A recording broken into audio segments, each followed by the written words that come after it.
आपने कभी सोचा है कि इंसानी स्पर्म, ये माइक्रोस्कोपिक फ्रेजाइल सी सेल कितनी देर तक जिंदा रहती है? चाहे कुछ सेकंड्स के लिए होती है या ये दिनों तक जिंदा रह सकती है। सबसे बड़ी बात, क्या ये सिर्फ बॉडी के अंदर सरवाइव करती है या ये बॉडी के बाहर भी कुछ वक्त के लिए एक्टिव रह सकती है?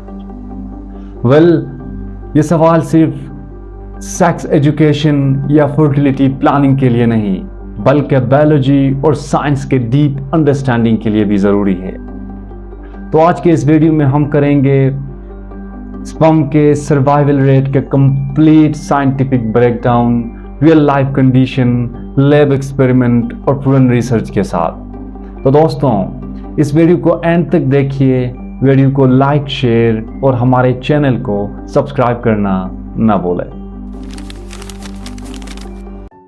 American college of obstetrician and gynaecologist में शाया होने वाले 2021 की रिपोर्ट के मुताबिक जब स्पर्म फीमेल रिप्रोडक्टिव ट्रैक में इंटर करती है, यानी वेजाइना, सर्विक्स, यूट्रस और फेलोपियन ट्यूब में, तो उसे एक हॉस्टाइल इन्वायरमेंट का सामना होता है, यानी एसिडिक पीएच, इम्यून सेल्स और सर्विकल मसल्स, जिनकी वजह से तकरीबन मिलियंस ऑफ स्पर्म सेल्स मर जाते हैं। लेकिन जो हेल्थी और स्ट्रॉन्ग स्पर्म्स होते हैं वो यूट्रस तक पहुंचकर 3 से 5 दिन तक जिंदा रह सकती हैं।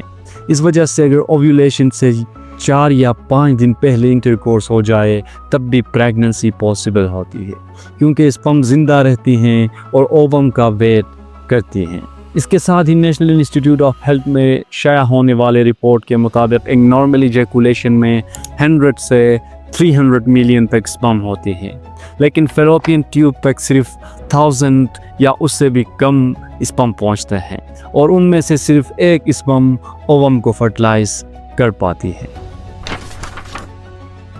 अब बात करते हैं स्पर्म के सर्वाइवल की जब वो फीमेल बॉडी से बाहर हो। डॉक्टर एडमंड सीबंग, जो कि मेल फर्टिलिटी स्पेशलिस्ट है, उनका कहना है कि जब स्पर्म किसी ड्राई सरफेस यानी कपड़ा, टॉयलेट सीट या बेड शीट पर गिर जाती है तो वो कुछ ही मिनट में ड्राई होकर मर जाती है, क्योंकि ड्राई एयर और टेम्परेचर वेरिएशन स्पर्म के मेम्ब्रेन को डैमेज कर देते हैं और स्पर्म को सरवाइव करने के लिए चाहिए होता है मॉइस्चर और टेम्परेचर अराउंड 37 डिग्री सी, यानी बॉडी टेम्परेचर के बराबर।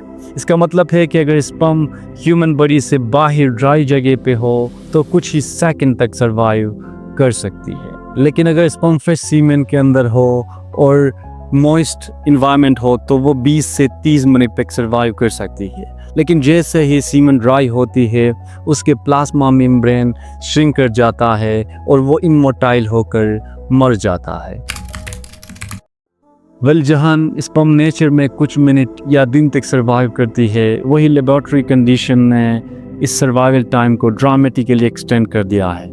अगर स्पर्म को लैब में न्यूट्रिशन रिच मीडियम में रखा जाए कंट्रोल टेम्परेचर और मॉइस्चर के साथ, तो वो 5 से 7 दिन तक वायबल रहती है। ये मेथड इन विट्रो फर्टिलाइजेशन जैसे प्रोसीजर के लिए यूज़ होती हैं, जहां स्पर्म को केयरफुली हैंडल करके एक के साथ फर्टिलाइज किया जाता है। अगर हम बात करें क्रायो प्रिजर्वेशन की, तो यहाँ साइंस ने लिटरली वक्त को पॉज करके रख दिया है। क्रायो प्रिजर्वेशन में स्पर्म को लिक्विड नाइट्रोजन में 196 डिग्री सी पर स्टोर किया जाता है, जहां उसकी बायोलॉजिकल एक्टिविटी फ्रीज हो जाती है और ऐसे फ्रोजन स्पर्म को 10, 15 और हत्ता के 20 साल बाद भी यूज़ किया जा सकता है और सक्सेसफुल प्रेगनेंसी केस भी डॉक्यूमेंट हो चुके हैं। होप कि वीडियो आप लोगों को पसंद आया होगा। ऐसे और भी इंफॉर्मेटिव वीडियोस के लिए साइंस वर्स विद अनवर को सब्सक्राइब करना ना भूलें।